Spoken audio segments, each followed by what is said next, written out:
बच्चों नमस्कार। आज के इस वीडियो में जायसी के पद्मावत में काव्य सौंदर्य क्या है उसके बारे में आज चर्चा करेंगे।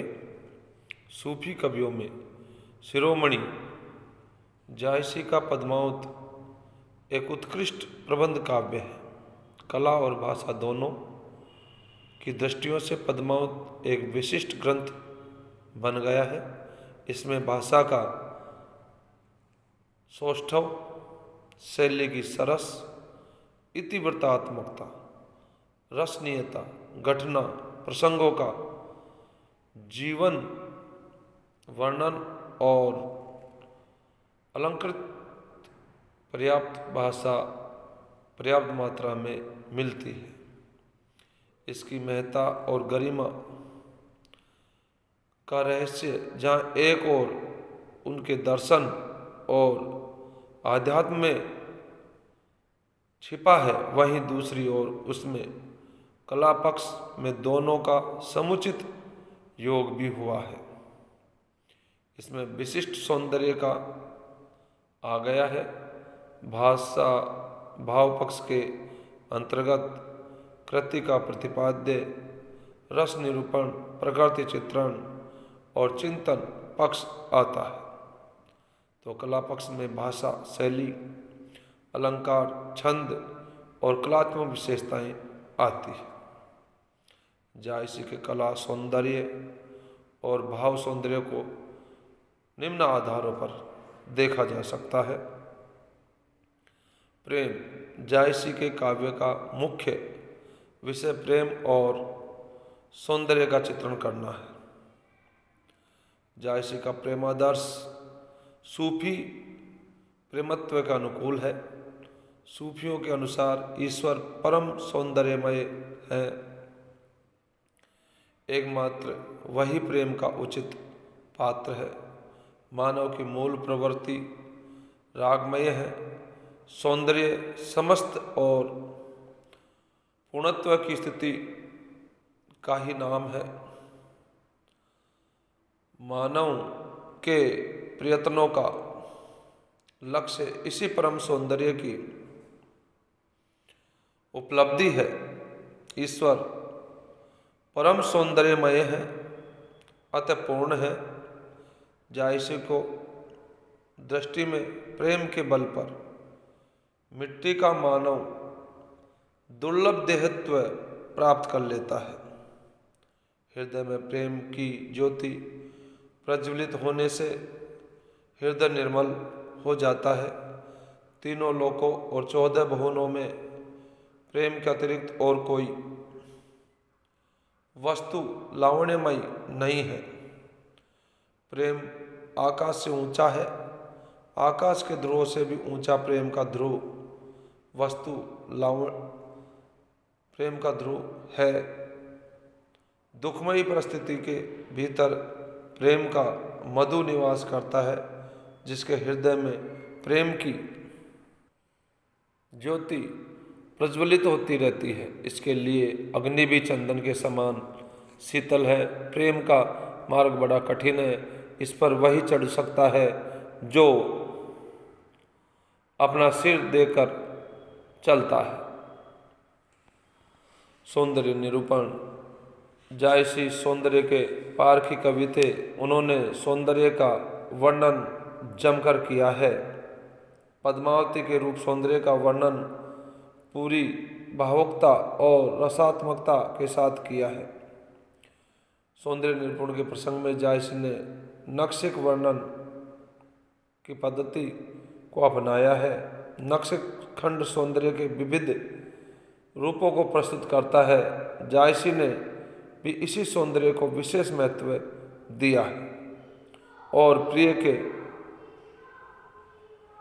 मन को बांध लिया है। मानसरोधक खंड में आया पद्मावती का सौंदर्य इसका प्रमाण है। पद्मावत में रूप सौंदर्य की संपूर्ण आख्यायिका का आधार है। अतः पद्मावत के सौंदर्य का बहुत ही विस्तृत वर्णन कराया गया है। इस वर्णन यद्यपि परंपरा युक्ति ही है, अधिकतर परंपरा में चले आते हुए उपमानों के आधार पर ही है, परंतु कवि की भोली भाली और प्यारी भाषा के बल से ये श्रोता के हृदय को सौंदर्य की अपरिमित भावना से भर देता है। सृष्टि के जिन जिन पदार्थों में सौंदर्य की झलक है, पद्मावती के रूप राशि की योजना के लिए कवि ने मानो सबको एकत्रित कर दिया है। जिस प्रकार कमल, चंद्र, हंस आदि अनेक पदार्थों से तिलोत्तमा का रूप संगठित हुआ था, उसी प्रकार कवि ने मानो पद्मावती का रूप विधान किया है। पद्मावती का सौंदर्य अपरिमेय और दिव्य है। रतनसेन की दृष्टि संसार के सारे पदार्थों से फिर जाती है। पद्मावती के समुद्र मंदहास के प्रभाव स्वरूप शुभ्रध्वल शोभा अनेक रूपों से सरोवर में विकीर्ण हो रही है। उसके हंसते ही चंद्र किरण सदृश ज्योति विकीर्ण हुई, जिसमें सरोवर के कुमुद खिल उठे। उसके इंदुवन के सम्मुख सारा मानसरोवर दर्पण सा खिल उठा है। उसमें जो सुंदर वस्तुएं दिखाई पड़ती थी वे सब मानो उसी के अंगों को छाया मात्र थी। सरोवर में चतुर्दिक जो कमल दिखाई पड़ रहे थे वे उसके नेत्रों के प्रतिबिंब थे। जल जो इतना प्रांजल और ध्वल दिखाई दे रहा था उसके स्वच्छ और निर्मल शरीर के प्रतिबिंब के कारण ही था।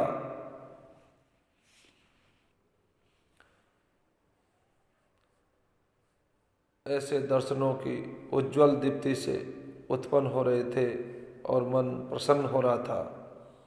जायसी भावना रूप में उस रहस्यमय मूल सत्ता का साक्षात्कार कर चुके हैं। अतः सृष्टि के सारे सुंदर पदार्थों में उसी सार्वभौम सत्ता का प्रतिबिंब देखते थे।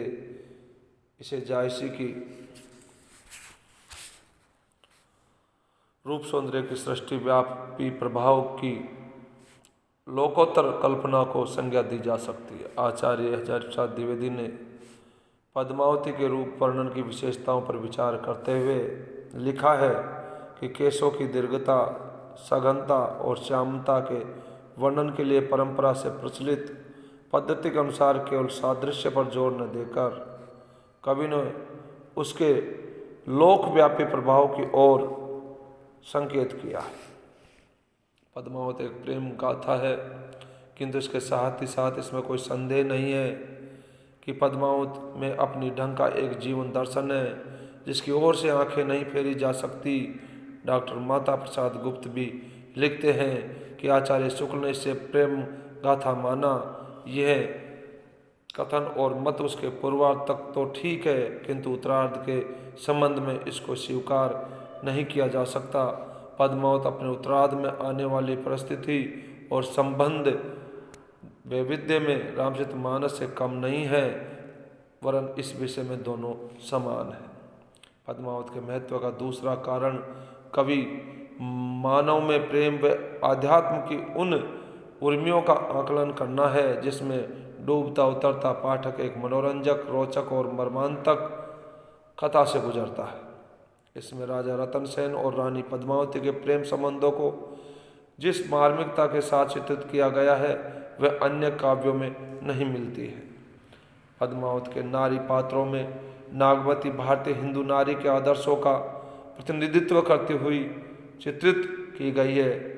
उसकी विरह वेदना हिंदी साहित्य की अनमोल निधि है। विरह की घड़ियों में वह सारे संसार को विरहमय बना देती है।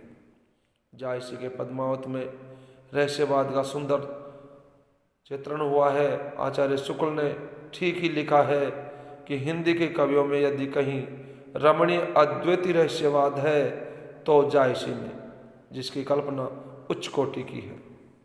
प्रकृति सौंदर्य का निरूपण पद्मावत की अन्यतम विशेषता है। पद्मावती का सौंदर्य समूची प्रकृति के उपकरणों में निर्मित है। उसमें प्रकृति के विविध रूपों का चित्रण हुआ है। वस्तुतः लौकिक से अलौकिक संकेतों को व्यंजना करने वाली पद्मावत की कहानी अन्यतम है। पद्मावत ऐसा महाकाव्य है जिसकी कथा में इतिहास व कल्पना का मणिकांचन योग है। इतिवृत्तात्मकता और रसात्मकता का इतना सुंदर नियोजन किसी सूफी काव्य में आज तक नहीं हुआ है। इस ग्रंथ में सूफी सिद्धांतों को भी बखूबी देखा जा सकता है। लौकिक से अलौकिक संकेतों की व्यंजना को सिंगलदीप वर्णन, नक्शिक वर्णन, मानसरोधक खंड और रतनसेन पद्मावती मिलन खंड में बखूबी देखा जा सकता है। जायसी का पद्मावत प्रेम प्रधान काव्य और ऐसी काव्यों में श्रृंगार रस की प्रधानता होती है। श्रृंगार वर्णन तो दोनों पक्षों संयोग और वियोग का वर्णन पूरे मनयोग से किया गया है, पर मानव जीवन में आने वाले सभी भावों की व्यंजना नहीं हो सकी है। इसमें रति मनोभाव को सर्वाधिक महत्व प्राप्त है। अन्य भावों का स्थिति प्रासंगिक है। प्रिय के अनिष्ट की आशंका से शोक उत्पन्न होता है। अतः पद्मावती की प्राप्ति के लिए घर से निकले रतनसेन को जाते देख रानियां शोक विहलता हो जाती है। इस अवसर पर शोक का पूर्ण चित्र मिलता है। विषाद संचारी है। युद्धोत्साह का चित्रण भी पद्मावत में मिलता है। पद्मावती और रतनसेन के मिलन के उपरांत षट ऋतु वर्णन खंड में वीर व श्रृंगार की योजना, उत्साह और रति एक साथ कर दी गई है। समुद्र वर्णन में बह की व्यंजना है तो पद्मावती नागमती सती खंड में निर्वेद का अंतर्भावन हुआ है। इस प्रकार यूँ तो विविध रसों की स्थिति जायसी के काव्य में मिलती है, किंतु प्रमुखता श्रृंगार रस की ही है। कला पक्ष जायसी के पद्मावत में ठेठ अवधि भाषा का प्रयोग किया गया है। दोहा चौपाइयों के लिए अवधि सर्वाधिक उपयुक्त भाषा है। जायसी की भाषा में सरसता, भावमयता, विविध भावों को व्यक्त करने की शक्ति और नैसर्गिक सौंदर्य सभी गुण मिलते हैं।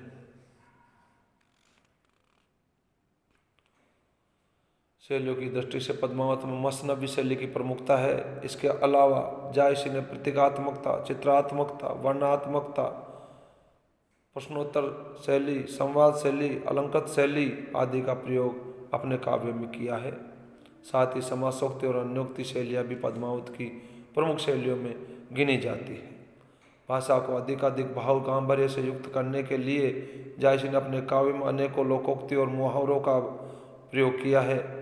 इनके प्रसंग में से भाषा में एक नई अर्थवत्ता और गरिमा तो आई है, वह अधिकाधिक प्रभावशाली भी हो गई है। कतिपय उदाहरणों में यह स्पष्ट हो जाती है कि मुहावरे आचार्य शुक्ल ने ठीक ही लिखा है कि पद्मावत में कहावतें और मुहावरे भी मिलते हैं, पर वे यूँ ही भाषा के स्वाभाविक प्रभाव में आए हैं।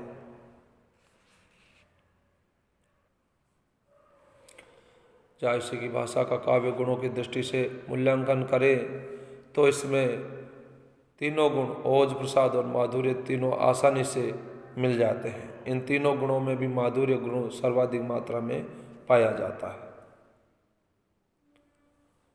अलंकार के प्रयोग से जायसी का काव्य अधिक आकर्षक और भावमय हो गया है। जायसी का अलंकार कृत्रिम नहीं है।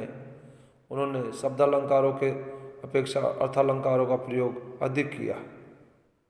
सामर्थ्य जायसी ने उपमा, रूपक, उत्प्रेक्षा, रूपातिशोक्ति, संदेह, प्रतीप, व्यतिरेक और विभावना व असंगति का प्रयोग अधिक किया है। अतः जायसी का काव्य सौंदर्य अत्यंत महत्वपूर्ण है और समृद्ध है। धन्यवाद।